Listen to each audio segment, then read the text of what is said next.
नमस्कार दोस्तों, स्वागत है आपका फ्यूचर पीसेस में। प्रीवियस ईयर पेपर की सीरीज़ है। तो इसमें हम 2019 से लेकर 2023 तक के 5 साल के प्रीवियस ईयर पेपर का डिस्कशन करेंगे। और हर साल रिपीट होते हैं प्रश्न पीसीएस में खासकर। तो वो प्रश्न जो पिछले वर्षों में पूछे गए हैं वो अगले वर्षों में रिपीट होते चले जाते हैं। तो ऐसे प्रश्नों को हमको गलत नहीं करने देना है। और इसलिए 2019 में, अब 2019 के पेपर से हम शुरू कर रहे हैं। तो चलते हैं सीधे अपने पहले प्रश्न पे। पहला प्रश्न वनस्पति के प्रकार और उनके क्षेत्र का मिलान करने के लिए दिया हुआ है। तो ये जो वनस्पति के प्रकार हैं, ये किस टाइप की वनस्पति, सबसे पहले इसको जानना होगा। तो ये वनस्पतियाँ जो हैं, ये रूम सागरीय वनस्पतियों के प्रकार हैं। रूम सागरीय वनस्पतियाँ क्या होती हैं, या रूम सागर क्या होता है? तो रूम सागर मतलब भूमध्य सागर। भूमध्य सागर के आसपास जितने देश हैं उनमें एक विशिष्ट प्रकार की मौसम या जलवायु पाया जाता है। ऐसी जलवायु में जो गर्मियाँ होती हैं अत्यधिक शुष्क होती हैं, जबकि ठंडी में वर्षा होती है। तो वहाँ पे ऐसे फल पाए जाते हैं जिसमें रस होता है, विटामिन सी भरपूर होता है। तो साइट्रस फ्रूट वाले वहाँ पे ज़्यादा पौधे पाए जाते हैं। इसी तरह वहाँ पे जो स्क्रब लैंड पाए जाते हैं उनमें एक विशिष्टता होती है, उन झाड़ियों में एक विशिष्टता होती है।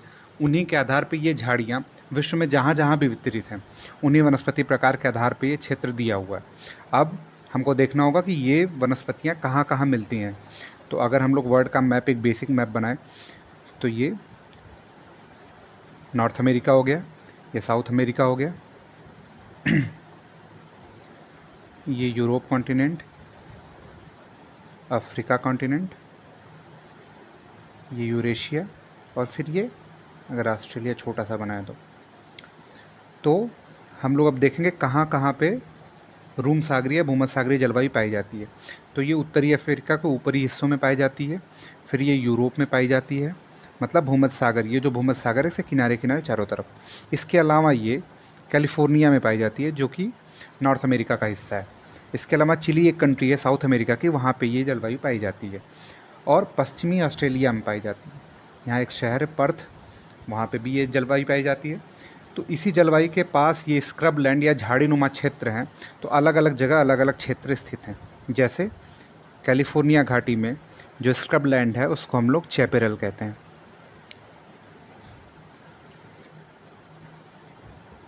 चिली में जो है उसे मैटोरल कहते हैं।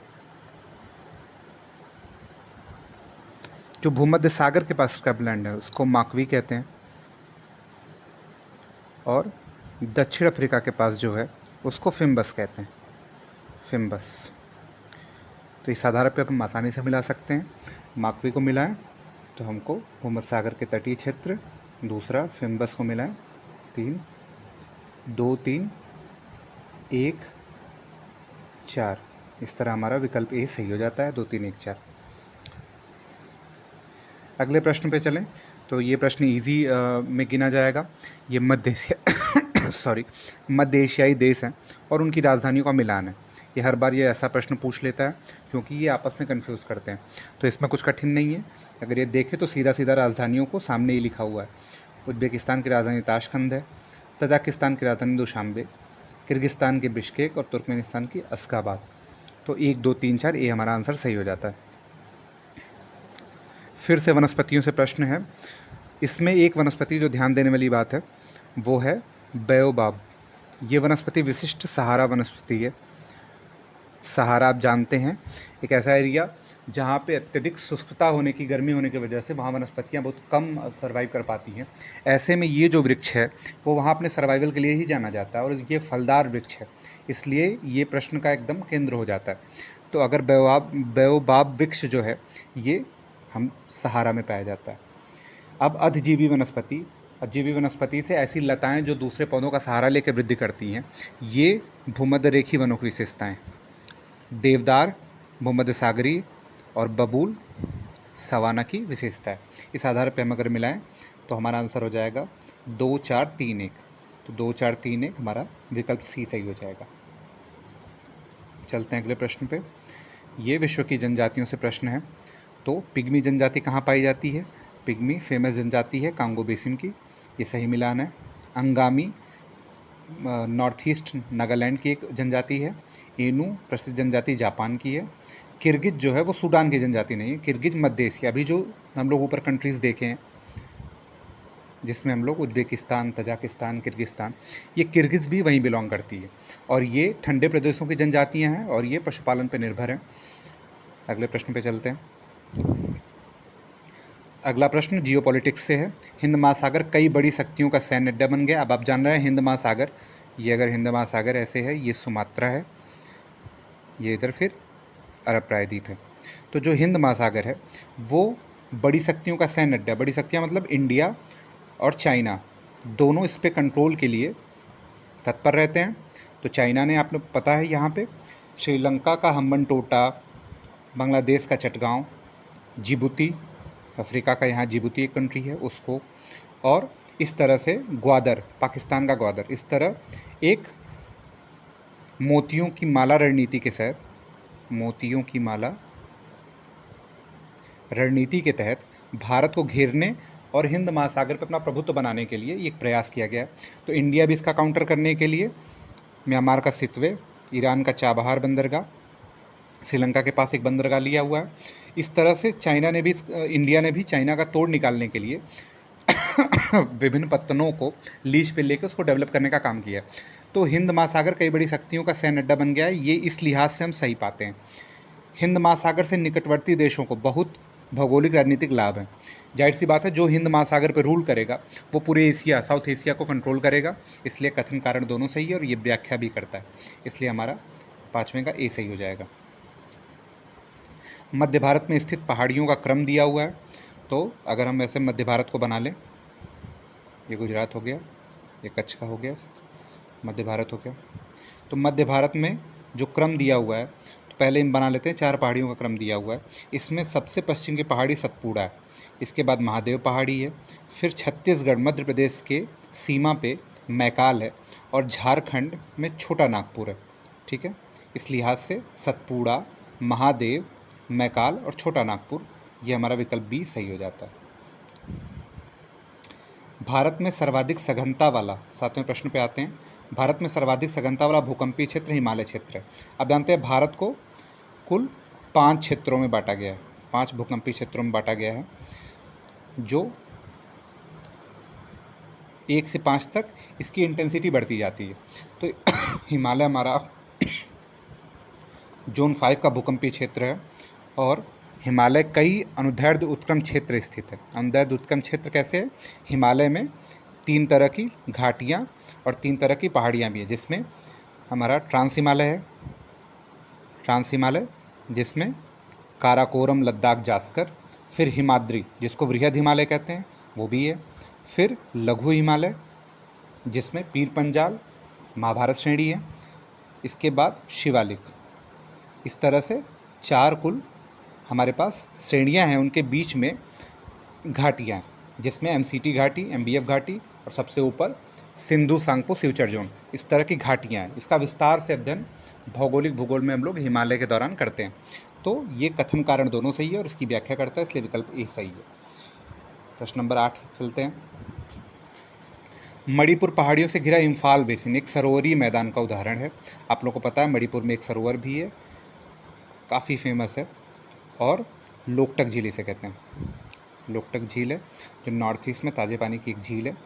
इस झील के अंदर एक तैरता हुआ नेशनल पार्क है जिसका नाम हम लोग जानते हैं Keibul Lamjao, Keibul Lamjao park national park है। ये भारत का एकमात्र तैरता हुआ नेशनल पार्क है, इसलिए इंपॉर्टेंट है। कई बार ये लोकटक झील और ये पार्क दोनों पूछा हुआ है। निम्नलिखित में से कौन सी नदी अपने भ्रंश घाटी प्रवाह के लिए प्रसिद्ध है? भ्रंश घाटी प्रवाह क्या होता है? जब जमीन का कोई टुकड़ा अचानक से ऐसे नीचे की तरफ धंस जाता है तो इसको हम लोग भ्रंश कहते हैं, और अगर इसमें से कोई नदी प्रवाहित हो रही है तो उसको हम लोग कहेंगे कि ये भ्रंश घाटी नदी है। ये नदी अगर गुजर रही है, भारत में नर्मदा और 2 और नदियाँ तापी तथा दामोदर, ये तीनों नदियाँ भ्रंश घाटी नदियाँ हैं। तो ऑप्शन में नर्मदा तापी नहीं दिया हुआ है, दामोदर नदी विकल्प में दिया हुआ है, इसलिए दामोदर हमारा आंसर हो जाता है। ठीक है, क्वेश्चन नंबर 10 पे चलते हैं। निम्नलिखित प्राकृतिक प्रदेश में से किसे बड़े शिकारों की भूमि कहा जाता है? अब बड़े शिकारों की भूमि, तो बड़े शिकारी कहाँ मिलते हैं और बड़े शिकार कहाँ मिलते हैं? ये दोनों सवाना में मिलते हैं। सवाना जो है बिग कैट्स का घर है। कभी नेशनल ज्योग्राफिक आप लोग देखे होंगे तो वहाँ जो भी सीन दिखाता है डिस्कवरी या ज्योग्राफी पे, वो बिग कैट्स मतलब शेर, बाघ, तेंदुआ, जगुआर, टाइगर और लेपर्ड, ये जितने भी बिग कैट्स हैं ये सवाना इनका मुख्य घर है, जहाँ ऊंची ऊंची झाड़ियाँ हैं उनके बीच में छिप के शिकार करते हैं। और उनके बड़े शिकार कौन कौन से हैं? उसमें बफेलो आता है, विल्डर बीस्ट आता है, बड़े बारहसिंगा, हिरन इत्यादि। तो उष्णकटिबंधीय सवाना हमारा इसका आंसर है। हिमालय पर्वत श्रेणी के संबंध में निम्नलिखित में से कौन से कथन सही है? अब देखते हैं। मुख्य हिमालय में परतदार चट्टानें जीवाश्महीन है। सही है, क्योंकि उस समय तक जीवाश्म का स्रोत वहाँ पे पहुँचा ही नहीं था। लघु हिमालय की परतदार चट्टानों में समुद्री जीव जंतुओं के अवशेष। अब समुद्री जीव जंतु, टेथिस सागर से हिमालय बना हुआ है, तो समुद्री जीव जंतुओं के जीवाश्म वहाँ मिल सकते हैं। और तीसरा जो है वो कुछ एंथ्रोपोलॉजी और हिस्ट्री से जुड़ा हुआ है। बाह्य हिमालय या शिवालिक हिमालय में मानव सभ्यता के अवशेष मिले, ये भी सही है। इस लिहाज से हमारा तीनों कथन सही है। हमारा डी विकल्प सही हो जाता है। 1, 2, 3। क्वेश्चन नंबर 12 पे चलते हैं। अकबर ने शेरशाह की तरह राज्य के सिक्कों के प्रचलन को नियमित करने का प्रयास किया। बिल्कुल सही बात है। जिस तरह शेरशाह ने अपनी प्रशासनिक व्यवस्था में कई सारे सुधार किए और बहुत सारी चीज़ों का नियमन स्टार्ट किया, अकबर भी बहुत सारी चीज़ों का संस्थापक भी है, नियामक भी है, और बहुत सारी सामाजिक, प्रशासनिक, संगीत के क्षेत्र में, अनुवाद के क्षेत्र में, हर तरफ अकबर के प्रयास दिखाई देते हैं। तो ये भी कथन सही है। शेरशाह की मुद्रा पद्धति के समान अकबर के समय ताम्र का प्रमुख सिक्का दाम था। अब यहाँ पे एक बारीक चीज़ ध्यान देने वाली है कि शेरशाह की मुद्रा पद्धति का आधार रुपया था, जो कि चांदी का सिक्का था। तो यहाँ पे ब्लफ करने का ट्राई किया है। तो कथन आर, कारण आर सही नहीं है, कथन ए सही है। तो इस हिसाब से हमारा कथन ए सही, कारण गलत, विकल्प सी सही उत्तर हो जाता है। अब प्रश्न नंबर 13 पे चलते हैं। अब यहीं पे हम लोग देख लेते हैं कि ये युद्ध कहाँ कहाँ के हैं। तो जो जजाऊ का युद्ध है, ये औरंगजेब के मरने के बाद उनके बेटों के बीच उत्तराधिकार युद्ध है। जजाऊ,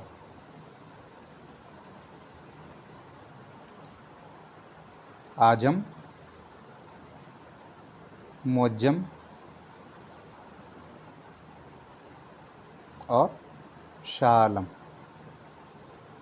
इन तीनों के बीच में उत्तराधिकार युद्ध चला था औरंगजेब की मृत्यु के बाद। तो ये जजाऊ का युद्ध औरंगजेब के मरने के बाद शुरू हुआ था। धर्मत का युद्ध जो है वो शाहजहां के मरने पे मुख्य रूप से औरंगजेब और दारा शिकोह के बीच हुआ था। दारा शिकोह के बीच में उत्तराधिकार युद्ध था। बिलग्राम का युद्ध, कन्नौज का युद्ध शेरशाह और हुमायूं के बीच हुआ था। शेरशाह हुमायूं के बीच में हुआ था। सरनाल का युद्ध अकबर का गुजरात पे आक्रमण था। अकबर ने गुजरात पे 1572 में आक्रमण किया था। ये सरनाल का युद्ध उसी समय का युद्ध। अब अगर क्रम से देखें तो सबसे पहले सरनाल, फिर बिलग्राम, फिर धर्मत और जजाऊ। ये कालानुक्रम अनुसार ये पहले से ही व्यवस्थित प्रतीत हो रहे हैं। उल्टा व्यवस्थित करना है, सीधा करना है। सरनाल का युद्ध नहीं, सबसे पहले हुमायूं का बिलग्राम का युद्ध होता है, 2, फिर 1, फिर 3, 4। इस हिसाब से विकल्प ए हमारा सही उत्तर है। चलते हैं प्रश्न संख्या 13 पे। हठ योग के संदर्भ में निम्नलिखित कथनों में से क्या सही है? तो हठ योग नाथपंथियों द्वारा अपनाया गया था। बिल्कुल सही बात है। नाथपंथियों की पूजा पद्धति का मुख्य हिस्सा ही योग था। हठ योग क्रिया क्या सूफी संतों द्वारा भी अपनाया गया था?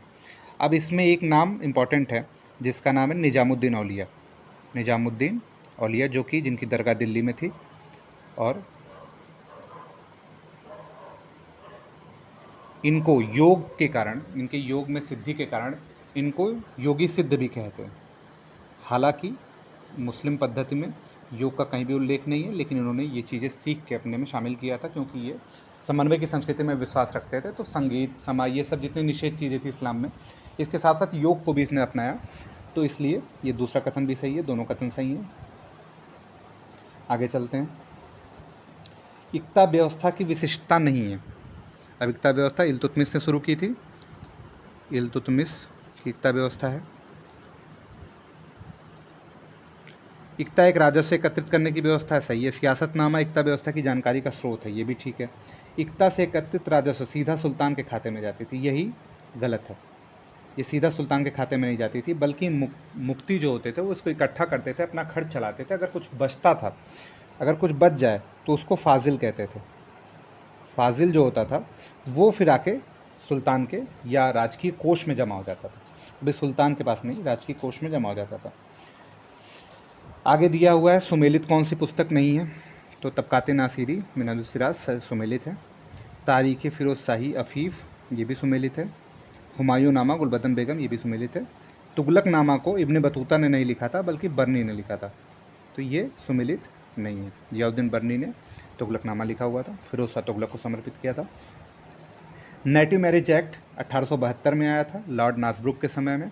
नेटिव मैरिज एक्ट जो है वो बाल विवाह से संबंधित एक एक्ट है, तो उसमें लड़कों की एज 18 और लड़कियों की एज 14 निर्धारित की गई थी। आगे चलते हैं।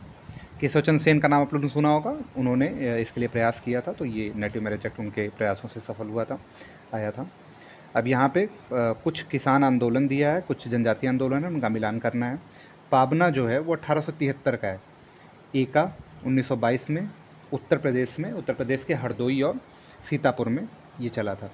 संथाल और ताना भगत, संथाल 1857 क्रांति से ठीक पहले 1855 में चला था।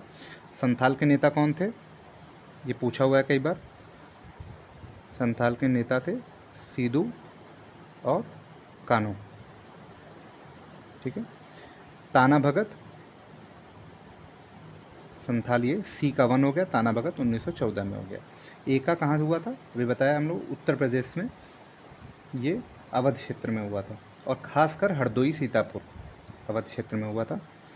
तो इस हिसाब से मिलान करें तो 2, 3, 1, 4, 2, 3, 1, 4 विकल्प बी सही है। प्रश्न नंबर 19 पे चलें, तो इसमें अब यहाँ पे द्वितीय गोलमेज सम्मेलन 1931 बिल्कुल सही है। सविनय अवज्ञा आंदोलन 1930 में चला था, ये भी ठीक है। सांप्रदायिक निर्णय 1932 में हुआ था, ये भी करीब तो है लेकिन सटीक नहीं मिलाया हुआ है। और जल सेना अधिनियम 1927 और 57 दोनों में आया था, इसलिए से दोनों नहीं सो मिले थे, लेकिन डी मान सकते हैं। और कहीं कहीं ये भी माना हुआ है, लेकिन डी ज़्यादा सटीक लग रहा है।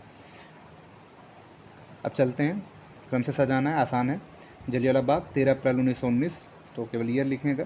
दांडी यात्रा 1930, फिरोज शाह मेहता की मृत्यु 1915, और साइमन आयोग 1927 में।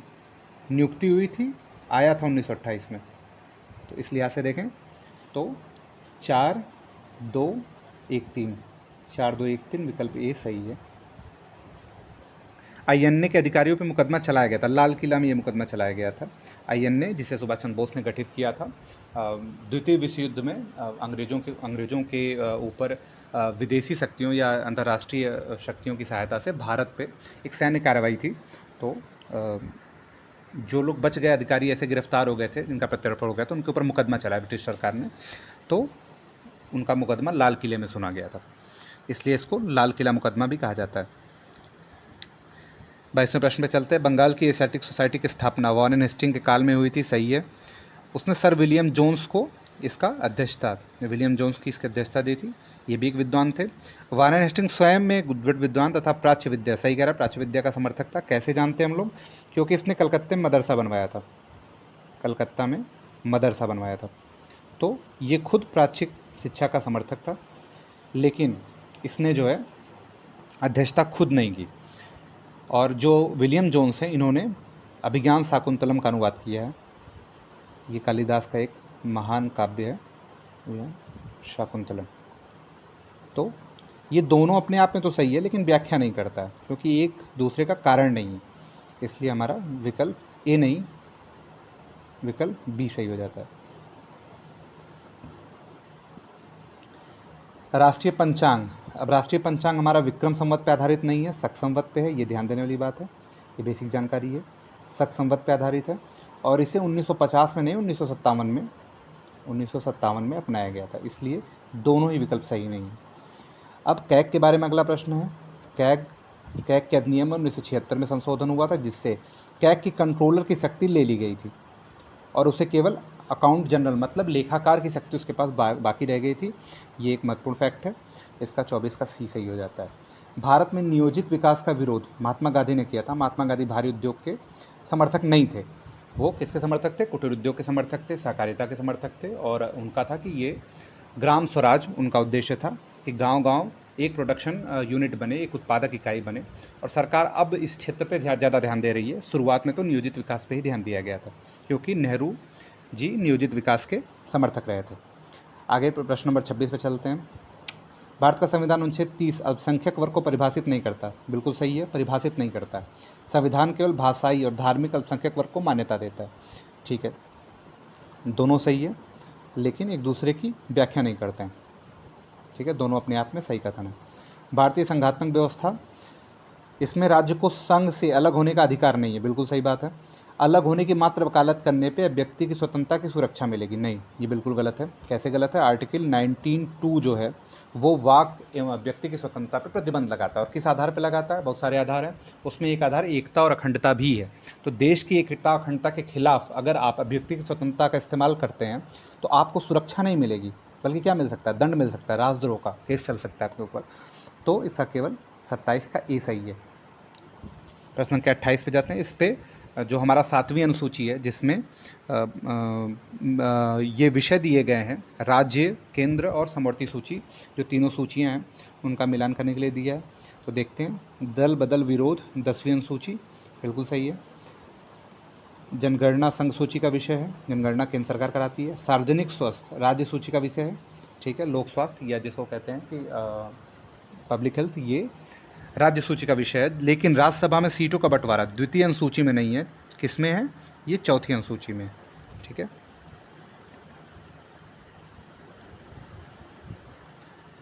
तो संख्या 29 पे चलते हैं। इसमें दिया है 11वीं अनुसूची में कितने विषय हैं? तो कुल 29 विषय हैं। 11वीं अनुसूची जोड़ी कैसे गई है? 73वें संविधान संशोधन 1992 से जोड़ी गई है। ये किस बारे में बात करती है? ये पंचायत की शक्तियों के बारे में बात करती है कि वो कितने विषय के बारे में प्रावधान कर सकते हैं, उनका क्षेत्र कितना है। यही 29 विषय 11वीं अनुसूची में वर्णित है। 30वां प्रश्न है, पीएमओ के संबंध में क्या सत्य है? तो ये सही है, 1977 में अस्तित्व में आया, लेकिन इसका प्रधान कैबिनेट सचिव नहीं होता है, खुद पीएम होते हैं, इसलिए केवल एक विकल्प सी सही है। भारतीय संविधान की 6ठी अनुसूची के प्रावधान किस राज्य में लागू होते हैं? अनुसूचियों से बहुत सारे प्रश्न पूछे गए हैं। तो 6ठी अनुसूची के जो प्रावधान है वो असम, मेघालय, मिजोरम और त्रिपुरा पे लागू होते हैं। इन 4 राज्यों पे लागू होते हैं। त्रिपुरा, ठीक है। तो इस विकल्पों में केवल त्रिपुरा एकमात्र अवेलेबल विकल्प है, इसलिए विकल्प ए सही हो जाता है। बाकी असम, मेघालय, मिजोरम, त्रिपुरा, ये चारों पे लागू होता है। आगे चलते हैं। आर्टिकल 32 रिट के बारे में बात करता है। सुप्रीम कोर्ट की रिट है, ये चारों रिटों को दिया गया है और ये पूछ रहा है कौन सा मिलान है। बंदी प्रत्यक्षीकरण, to have the body of, मतलब शरीर को हाजिर करिए। परमादेश अधीनस्थ को जारी किया जाता है। वी कमांड, हम आदेश देते हैं, सही है। अधिकार परीक्षा, बाई वॉट अथॉरिटी, मतलब किस प्राधिकार से आप ये कार्य कर रहे हैं, ये इसके बारे में है। जबकि प्रतिषेध इस बारे में नहीं है। प्रतिषेध क्या है? प्रोहिबिशन है, मतलब रोक लगाना, मनाही करते हैं। कोर्ट की हर रिट की एक भाषा होती है, तो प्रतिषेध की भाषा है हम मना करते हैं। तो ये टू बी सर्टिफाइड नहीं है। 33 क्वेश्चन पे चलते हैं। धन विधेयक, तो धन विधेयक से संबंधित 2 अनुच्छेद, 119 और 110, 109 और 110। 110 जो है वो धन विधेयक की परिभाषा देता है। क्या करता है? परिभाषा देता है कि कौन कौन सा विधेयक, क्या क्या उसमें कंटेंट रहेगा, तो उसे हम लोग धन विधेयक मान सकते हैं। जबकि 109 जो है उसकी प्रक्रिया के बारे में, प्रोसेस क्या होगा, पास करने की प्रक्रिया क्या होगी, उस पर कैसे कैसे एक्शन होगा। तो पूछा धन विधेयक भारत के संविधान में किस अनुच्छेद में परिभाषित किया गया है? तो ये 110 में परिभाषित किया गया है।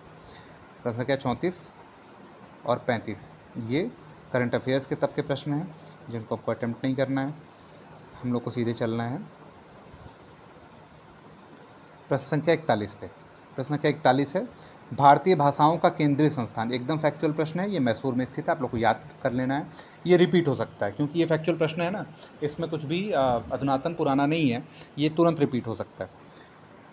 भारत भूमि क्षरण तटस्थता 2030 तक ये पाने के लिए प्रयासरत है। चंद्रयान 2 ये भी उस समय का है, लेकिन ये GSLV मार्क 1 से भेजा गया था। अगला प्रश्न भी करंट अफेयर्स का है, ये साइंस का प्रश्न है, देख लेते हैं। किस जीव का रक्त सफ़ेद होता है? तिलचट्टे का रक्त सफ़ेद होता है क्योंकि हीमोग्लोबिन नहीं पाया जाता। सीधी बात है, हीमोग्लोबिन नहीं पाया जाता, इस वजह से तिलचट्टे का रक्त सफ़ेद होता है। नाइट्रोजन स्थिरीकरण जीवाणु किस पौधे की जड़ के साथ संयोजन करते हैं? पता है दालों में सबसे ज़्यादा प्रोटीन का घटक है नाइट्रोजन, इसलिए नाइट्रोजन चाहिए दालों को सबसे अधिक। तो ये नाइट्रोजन स्थिरीकरण जीवाणु क्या करते हैं? वायुमंडलीय नाइट्रोजन को नाइट्रेट में बदल देते हैं। यही वो रूप है जिसके रूप में पौधे नाइट्रोजन को ग्रहण कर सकते हैं, ये नाइट्रेट में कन्वर्ट कर देते हैं। किसी साबुन के बुलबुले को आवेशित किया जाता है तो उसकी त्रिज्या बढ़ जाती है, उसका आकार बढ़ने लगता है। अगला प्रश्न फिर साइंस से है, पूछा हुआ है सुमेलित नहीं है, तो ऑक्सीटोसिन एक हार्मोन है, बिल्कुल सुमेलित है। स्पार्टेम एक मधुरक है, ये भी सही है। नियोप्रिन विशिष्ट रबड़ है, ये भी सही है। रेयान जो है रूपांतरित स्टार्च नहीं है, ये सुमेलित नहीं है, इसलिए हमारा विकल्प डी सही हो जाता है। कौन सा प्रोटीन नहीं है? तो खुर प्रोटीन है, रेशम भी, केश भी, ये तीनों नहीं होंगे। हमारा जो कपास है वो सेल्यूलोज का उदाहरण है, इसलिए ये एक प्रोटीन नहीं है। 50 पे चलते हैं। थर्मस फ्लास्क में तरल गर्म या ठंडा रहता है क्योंकि ऊष्मा की कोई हानि न संचालन होता है न संवहन और विकिरण होता है, इसलिए ए और बी दोनों है। क्या होता है थर्मस फ्लास्क में? जो बाहरी ये मान लीजिए फ्लास्क है, इसकी जो आंतरिक दीवार है और बाहरी दीवार के बीच में यहाँ निर्वात हो जाता है। निर्वात होने से ये दोनों तो संचालन संवहन एकदम ही खत्म हो जाते हैं। फिर कोटिंग करके उसके विकिरण को भी एकदम न्यून कर दिया जाता है, जिससे ऊष्मा हानि एकदम नहीं होती है और जो चीज़ ठंडा ठंडा रह जाता है और गर्म गर्म रह जाता है। 50 प्रश्न हो गए हैं, 51वें प्रश्न पे चलते हैं। काफ़ी पुराना और रिपीटेड प्रश्न है। अंतस्रावी बहिस्रावी ग्रंथि दोनों ही प्रकार की, अग्नाशय एक ऐसी ग्रंथि है जो दोनों तरह की ग्रंथि है। किस पदार्थ में कैल्शियम विद्यमान है? तो आसान प्रश्न है, जिप्सम है। जिप्सम का फार्मूला होता है CaSO4 X2, इसमें जो Ca है कैल्शियम है। अगला फिर सुमेलित करने के लिए दिया है दुधिया मैग्नीशियम, जैसे डाइजीन हम लोग पीते हैं जब एसिडिटी हो जाती है, तो ये प्रति अम्ल है। ये लिथियम बाइकार्बोनेट गठिया का उपचार है। सिल्वर आयोडाइड कृत्रिम वर्षा के लिए उपयोग होता है। सिल्वर ब्रोमाइड कृत्रिम प्रकाश संश्लेषण नहीं करता है, इसलिए सुमेलित नहीं है। तुलसी के पौधे में क्या पाया जाता है? इसमें एक विशिष्ट पदार्थ पाया जाता है जो कि कफोत्सारक होता है, जो एंटी कफ होता है, वो है फिनाल फ्लेवोनाइड। ठीक है, आंसर हमारा सी बनता है 54 का। इकोसिस्टम के संबंध में निम्नलिखित में से क्या सत्य है? प्राथमिक उपभोक्ता उत्पादक पर न्यूनतम रूप से आश्रित हैं। प्राथमिक उपभोक्ता उत्पादकों से संख्या में अधिक होते हैं। अभी देखो काटते हुए चलते हैं। प्राथमिक उपभोक्ता मतलब शाकाहारी, उत्पादक मतलब हरे पौधों पे क्या न्यूनतम रूप से आधारित है? नहीं, बहुत ज़्यादा आधारित है। मतलब शाकाहारी तो एकदम उन्हीं पे आधारित ही हैं। हिरन को अगर घास ना मिले तो खाएगा क्या? प्राथमिक उपभोक्ता उत्पादकों से संख्या में अधिक होते हैं। प्राथमिक उपभोक्ता मतलब शाकाहारी पेड़ पौधों से संख्या में अधिक होते हैं, बिल्कुल गलत बात है। हरे पेड़ पौधे संख्या में शाकाहारियों से ज़्यादा हैं। उत्पादक प्राथमिक उपभोक्ता से अधिक है, ये सही है। उत्पादक मतलब हरे पौधे, घास, पेड़, वृक्ष, झाड़ियाँ, ये सब शाकाहारी जंतुओं की समस्त संख्या से अधिक है, तो हमारा विकल्प सी सही हो जाता है। आखिरी प्रश्न आज का है, इसके बाद अगले खंड में हम लोग अगला 57 से शुरू करेंगे और पूरा करने का प्रयास करेंगे। 56 जो है ये सुपोषण के बारे में है। सुपोषण क्या होता है?